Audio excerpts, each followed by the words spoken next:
Hello, hi everyone. So now we will discuss the African swine fever. So what is the reasons for this African swine fever? So ఇది ఎక్కడి నుంచి వచ్చింది, ఎందుకు వచ్చింది, ఎలా spread అవుతుంది, సో ఇండియాలో ఎక్కడ ఏ ప్రాంతాల్లో స్ప్రెడ్ అయింది, ఇండియాలో పిగ్ పాపులేషన్ ఎక్కడ ఎక్కువ ఉంది, సో లైవ్ స్టాక్ సెన్సస్ 2019 ప్రకారం. So all this factual data will be discussed. Now February 2020 నుంచి ఆల్మోస్ట్ అస్సాంలోనే ఎందుకు స్ప్రెడ్ అయిందంటే Assam is having the highest population of the pigs in India. So almost 9.6 million population ఉంటే 2 million వరకు so pigs population అనేది మనకి అస్సాంలోనే ఉంది. కాబట్టి ఈ డిసీజ్ అనేది వెరీ ప్రివలెంట్గా స్ప్రెడ్ అవుతుంది అస్సాంలోనే because of the huge population of the world pigs చాలా ఎక్కువ ఉండడం వలన, రైట్.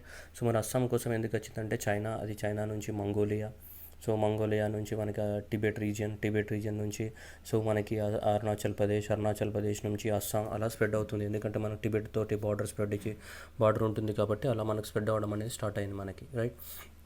సో ఈ ఆఫ్రికన్ స్వైన్ ఫీవర్ అనేది ఆఫ్రికన్ స్వైన్ ఫ్లూ వైరస్ వల్ల వస్తుంది. So African swine fever is caused by the infectious viral diseases that affect the world pigs, warthogs, bush pigs, European and wild boar and African wild pigs. ఈ అన్ని అనిమల్స్కి అది spread అవుతుంది. Not only it is restricted to the pigs and wild boars also and warthogs also.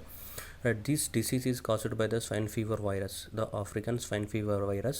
Originally so this virus అనేది ఎక్కడ ఉండేదంటే ఆఫ్రికాలో మాత్రమే రిస్ట్రిక్ట్ అయి ఉన్నది. సబ్ సహారా డిజర్ట్ ఏరియాలో ఉన్న కంట్రీస్ అన్నిట్లలో ఇది ఎక్కువగా స్ప్రెడ్ అయింది. సౌత్ ఆఫ్రికాలో కూడా ఎక్కువగా స్ప్రెడ్ అయ్యేది. సో కానీ అక్కడ పెద్దగా లేదు ఇప్పుడు. సో అక్కడ నుంచి పూర్తిగా ఎరాడికేట్ అయినట్టు చెప్తున్నారు. But still some parts are there.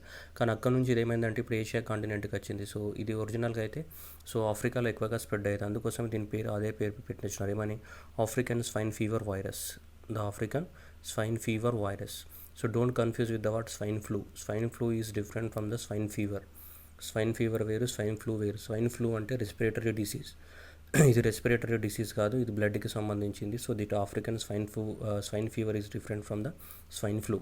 So లాస్ట్లో డిస్కస్ చేద్దాం difference between these two, right. ఇది ఎలా స్ప్రెడ్ అవుతుంది అన్నది మనకి చూద్దాం. ఇది ఒకసారి స్ప్రెడ్డింగ్ అనేది ఒకసారి అబ్జర్వ్ చేసాం మనకి ఇది. సో 2018లో చైనా నుంచి వచ్చేసింది. అక్కడ లావోస్, కంబోడియా, అట్లాగే చైనా నుంచి మనకి టిబెటన్ బార్డర్, మనకి ఇండియాకి టిబెటన్ బార్డర్ ఉంది. సో టిబెటన్ బార్డర్ నుంచి అరుణాచల్ ప్రదేశ్ నుంచి అస్సాం, ఇలా ఇండియాలో కూడా స్ప్రెడ్ అయిందనమాట ఇది. So not only this one, so Laos కానీ కంబోడియా కానీ ఇలా దాదాపు ఒక 24 కంట్రీస్కి స్ప్రెడ్ అయింది ఇది. ఆల్మోస్ట్ ఇన్ ద లాస్ట్ 2016 నుంచి 2020 వరకు చూస్తే ఒక 24 కంట్రీస్ వరకు ఇది స్ప్రెడ్ అయిపోయింది almost, right. So this was a general, that is a geographical distribution of this diseases, right. Now what is a causative factor? ఇది ఎందుకు స్ప్రెడ్ అవుతుంది అని మనకి డిస్కస్ చేద్దాం. సో దానికి బిఫోర్ ఇది ఎక్కడెక్కడ ఉంటుందంటే మనం చూద్దాం. This is the warthogs. Warthogs are the naturally resistant to the virus, usually do not develop the clinical diseases. They get the infected as a piglets and develop the lifetime immunity. So ఇవి ఏవైతే ఈ animal ఉందో వార్థగ్ animal, దానికి ఒకవేళ ఈ virus దాని బాడీలోకి entry అయినా కానీ దానికి డిసీజ్ రాదు. ఎందుకంటే దానికి అంత ఇమ్యూనిటీ పవర్, రెసిస్టెన్స్ పవర్ ఉంది. సో మరి ఈ యానిమల్స్ టచ్ అవుతాయంటే సో ఈ వార్థగ్స్ని ఈ వైల్డ్ బోర్స్ టచ్ అవ్వచ్చు. సో ఎప్పుడైతే వార్థగ్స్ని వైల్డ్ బోర్స్ టచ్ అయినప్పుడు వైల్డ్ బోర్స్ లోపలికి ఏమైతుంది, ఎంట్రీ అవుతుంది. సో వైల్డ్ బోర్లోకి ఎంట్రీ అయినప్పుడు సో ఆటోమేటిక్గా వీటిలో ఏమైతే దీనికి అంత రెసిస్టెన్స్ పవర్ ఉండదు. సో ఇవి చనిపోయే అవకాశాలు కూడా ఉంటాయి ఈ వార్థగ్స్ అనేటివి. సో వార్థగ్స్ నుంచి వైల్డ్ బోర్స్కి వస్తుంది. ఇప్పుడు ఈ వైల్డ్ బోర్స్ ఏవైతే ఉన్నాయో ఆల్రెడీ దానికి వైరస్ వచ్చింది అనుకుందాం. సో ఆల్రెడీ అలాంటి వైరస్ వచ్చిన యానిమల్ని సో ఇప్పుడు వచ్చేసి మనకి ఈ పిగ్ అనేది అటాచ్ అయింది అనుకుంటా, కాంటాక్ట్ అయింది పిగ్ అనేది. సో ఇప్పుడు డొమెస్టిక్ పిగ్ అనేది కాంటాక్ట్ అయింది దేన్ని, వైల్డ్ బోర్ని. సో వైల్డ్ బోర్ని కాంటాక్ట్ అయినప్పుడు ఆటోమేటిక్గా వైల్డ్ బోర్ నుంచి మనకి పిగ్లోకి ఎంట్రీ అవుతుంది. సో ఈ పిగ్స్ నుంచి ఇంకో పిగ్స్కి ఎంట్రీ అవుతుంది. ఇలా ఆ పిగ్ ఇంకో పిగ్ని టచ్ అయినప్పుడు కానీ, లేదంటే ఆ పిగ్స్కి ఇంజెక్షన్స్ ఇచ్చినప్పుడు ఎవరైతే డాక్టర్స్ వాళ్ళు ఉన్నారో వాళ్ళు కాంటాక్ట్ అయినప్పుడు కానీ, లేదంటే వాటికి పెట్టే ఫీడ్ ద్వారా కానీ, లేదంటే వాటికి ఏదైతే ఫీకల్ మ్యాటర్ ఏదైతే ఉందో లాటిన్, సో దాని ద్వారా కానీ, సో ఇలా ఇవన్నిటి ద్వారా వేరే వాటికి స్ప్రెడ్ అయ్యే అవకాశాలు ఉంటాయన్నమాట. ఒరిజినల్గా దీని స్ప్రెడ్డింగ్ ఎక్కడి నుంచి వచ్చింది, మనకు వార్థగ్స్ నుంచి వైల్డ్ బోర్ నుంచి పిగ్స్కి వచ్చేసింది. మరి పిగ్స్ నుంచి వేరే పిగ్స్కి ఎలా స్ప్రెడ్ అవుతుంది అంటే చూద్దాం మనం. పిగ్స్ నుంచి వేరే పిగ్స్కి స్ప్రెడ్ అవ్వడానికి రకరకాల రీజన్స్ ఉన్నాయి. ఒకటి ఇక్కడ that virus can be spread through the contact with the infected animals. So infected animals యొక్క ఎక్స్క్రీషన్స్ ద్వారా ఏమవచ్చు, స్ప్రెడ్ అవ్వచ్చు, రైట్. సో ఫీకల్ మ్యాటర్ ద్వారా. Next bites by the infectious ticks, ఏవైతే చిన్న టిక్స్ అనేవి ఏవైతే మనకి క్రియేచర్స్ ఉన్నాయో సో వాటి ద్వారా కూడా మనకి ఏమవ్వచ్చు, అది పిగ్స్ని కుట్టినప్పుడు బైట్ చేసినప్పుడు దానికి రావచ్చు. లేదా contact with the contaminated objects by the viruses such as clothing కానీ, వెహికల్స్ కానీ, అదర్ ఎక్విప్మెంట్స్ కానీ, సో అవి కూడా. సో వాటి ద్వారా కూడా రావచ్చు అనమాట. అంటే దానికి ఆల్రెడీ వైరస్ ఉంటాయి. సో అది చూద్దాం మనం. సో ఇక్కడ ఇంకోసారి మళ్ళీ చూడవచ్చు మనం. So the contaminated things such as the shoes and clothes and knifes. So shoes కానీ, క్లాత్స్ కానీ, నైఫ్స్ కానీ ఇవి ఎక్కడి నుంచి వస్తాయి? సో ఆ పర్సన్ ఎవరైతే పిగ్ ఫీల్డ్లో పనిచేస్తున్నారో వాళ్ళకి ఒకవేళ అతుక్కొని ఉంటే, ఫర్ ఎగ్జాంపుల్ ఒక పిగ్కి ఆ డిసీజ్ వచ్చిందనుకోండి, అది దానికి డిసీజ్ వచ్చినా ఇతనికి తెలియదు, దాని దగ్గరికి వెళ్తాడు, దాని దగ్గరికి వెళ్ళి దాన్ని ముట్టుకున్నప్పుడు ఆటోమేటిక్గా సో షూస్కి కానీ, క్లాత్స్కి కానీ సో ఇది అటాచ్ అవుతుంది. So that is the number 1 reason. Number 2 reason ఏంటిది? ఫీడ్. వాటికి ఇచ్చే ఫుడ్ మెటీరియల్స్ ఏదైతే ఉన్నాయో ఆ ఫీడ్ అనేది ఒక యానిమల్ తిన్నది ఇంకో యానిమల్ కూడా తిన్నది అనుకోండి, ఆటోమేటిక్గా ఫీడ్ ద్వారా ఇంకో దానికి స్ప్రెడ్ అయ్యే అవకాశం ఉంటుంది. మూడోది ఎక్స్క్రీటా.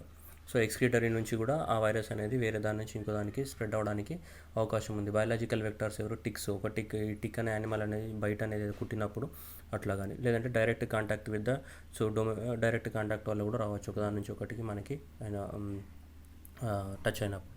సో మరి ఇది ఏం జరుగుతుంది ఒకవేళ ఈ వైరస్ అనేది ఈ పిగ్ బాడీలోకి ఎంత అయిందనుకో ఏం జరుగుతుంది? పూర్తిగా చూస్తే మనకు symptoms redness of the skin కానీ బాగా, రైట్, నెక్స్ట్ వచ్చేసి వామిటింగ్ కానీ అండ్ డయేరియా కానీ, మేజర్గా ఏంటి అంటే హై ఫీవర్. సో చాలా ఎక్కువ మొత్తంలో ఫీవర్ ఉంటుంది, దాన్ని హీమోరేజిక్ ఫీవర్. సో హీమోరేజిక్ ఫీవర్ అని చెప్తుంటాం. చాలా హై ఫీవర్ అనేది ఉంటుంది. So that is a major symptom of this one. So redness of the skin, vomiting కానీ, డయేరియా కానీ అయిపోయి సో దాదాపు 2 to 10 days కానీ, లేదంటే 6 to 13 days లోపల ఈ చనిపోయే అవకాశం ఉందన్నమాట పిగ్స్ అనేటివి. సో ఇది సిమ్టమ్స్ అనమాట. హై ఫీవర్ కానీ, రెడ్నెస్ ఆఫ్ ద స్కిన్ కానీ, వామిటింగ్ కానీ, డయేరియా కానీ, హీమోరేజిక్ fever.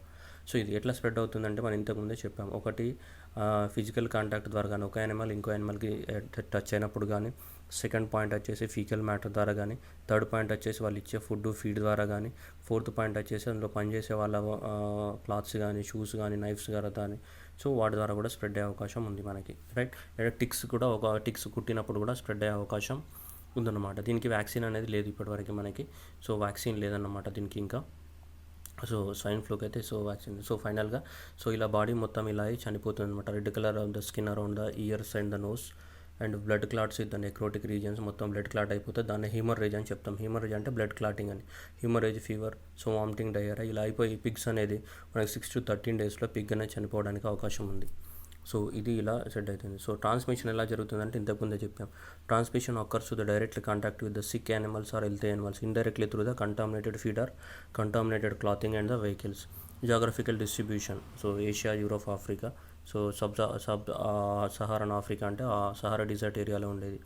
So infected animals, haemorrhagic fever, loss of appetite అంటే ఆకలి లేకపోవడం, diarrhoea and reddening of the skin, extremities and chest, abdomen die in the 2 to 10 days.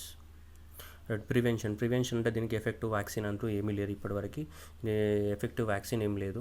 So ఇప్పుడు ఏం చేయాలి మరి? సేమ్ కరోనా వైరస్ లాగానే సేమ్ ఇది కూడా క్వారంటైన్ చేయాలి. ఏవైతే డిసీజ్ వచ్చినాయి ఉన్నాయో వాటిని ఐడెంటిఫై చేసి సపరేట్గా ఉంచాలి.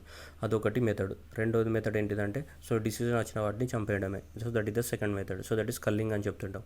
CULLI culling means slaughtering of the what diseases one, లేదంటే క్వారంటైన్ చేయడం అనమాట. So right. So H1N1 virus అనేది ఏంటిది? మనకి H1N1 వైరస్ ఏదైతే ఉందో అది స్వైన్ ఫ్లూ వైరస్. ఆ స్వైన్ ఫ్లూ వైరస్ అనేది సో స్వైన్ అంటే మనకి పిగ్ అని జనరల్గా. ఆ స్వైన్ ఫ్లూ వైరస్ అనేది అది పిగ్స్ నుంచి మనకి హ్యూమన్ కైండ్స్ కూడా ఇన్ఫెక్ట్ అయింది. కానీ ఇది ఏదైతే ఆఫ్రికన్ స్వైన్ ఫ్లూ ఫీవర్ అయితే ఉందో ఇది హ్యూమన్ బీయింగ్స్కి రాదు. ఒకవేళ హ్యూమన్ బీయింగ్కి వస్తే ఇది కూడా ఇంకా డేంజర్ డిజాస్టర్ అయ్యేది స్వైన్ ఫ్లూలోకి. కాకపోతే ఇది ఏంటంటే ఆ యానిమల్ టు యానిమల్ మధ్యలోనే స్ప్రెడ్ అవుతుంది కాబట్టి ఇది హ్యూమన్ బీయింగ్స్కి వచ్చే అవకాశాలు లేవు దీనివల్ల. ఇది సో ఇది అదే స్వైన్ ఫ్లూ అయితే మనకు అందరికీ శీతాకాలంలో వింటర్ సీజన్లో ఎక్కువ మొత్తంలో స్ప్రెడ్ అయ్యే అవకాశాలు ఉంటాయి. Swine flu is different from the so this African swine fever. ఇది ఫీవర్, అది ఫ్లూ అంటే ఎప్పుడైనా రెస్పిరేటరీ ఆర్గన్స్ ఎఫెక్ట్ అవుతాయి. So swine influenza or swine flu is the respiratory disease of the pigs which is caused by the type A influenza virus. ఇది respiratory disease. ఏది? Swine flu. African swine fever అనేది ఏంటిది? Haemorrhagic fever. ఇది fever. Haemorrhagic fever అంటే blood clot అయిపోయి చనిపోతాయి అనమాట, haemorrhagic fever. So swine ఫ్లూకి అయితే ఏముంది? మనకి వ్యాక్సిన్ ఉంది. కానీ ఆఫ్రికన్ స్వైన్ ఫ్లూకి వ్యాక్సిన్ ఉందా? లేదు. కానీ స్వైన్ ఫ్లూ అనేది పిగ్స్ నుంచి యానిమల్కి స్ప్రెడ్, అన్ని పిగ్స్ అనే యానిమల్ నుంచి హ్యూమన్ కైండ్కి స్ప్రెడ్ అవ్వచ్చు. కానీ ఆఫ్రికన్ స్వైన్ ఫ్లూ అనేది ఆ యానిమల్స్లోనే స్ప్రెడ్ అవుతుంది తప్ప హ్యూమన్ కైండ్కి స్ప్రెడ్ అవ్వడం లేదు, రైట్. సో అవి ఇంపార్టెంట్ అనమాట. So that the virus is highly resistant to the low temperatures. So survival extend period time in blood and faeces, right. Highly contagious diseases, highly contagious, typically laboratory tests are required.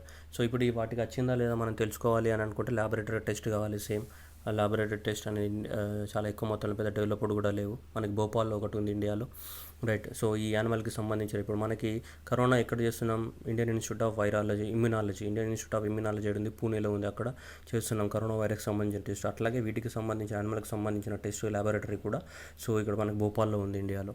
Right. African swine fever direct contact ఇదంతా చూసాం మనం చైనా ద్వారా. So ఇలా 2.5 million domestic pigs so spread అవుతున్నాయి.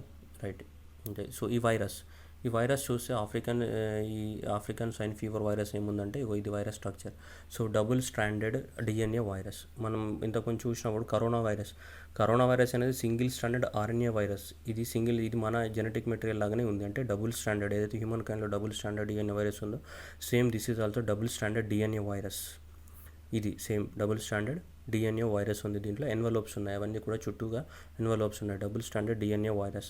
But most of the వైరసెస్లో RNA ఉంటుంది, కానీ కొన్ని వైరస్లోనే డిఎన్ఏ ఉంటుంది.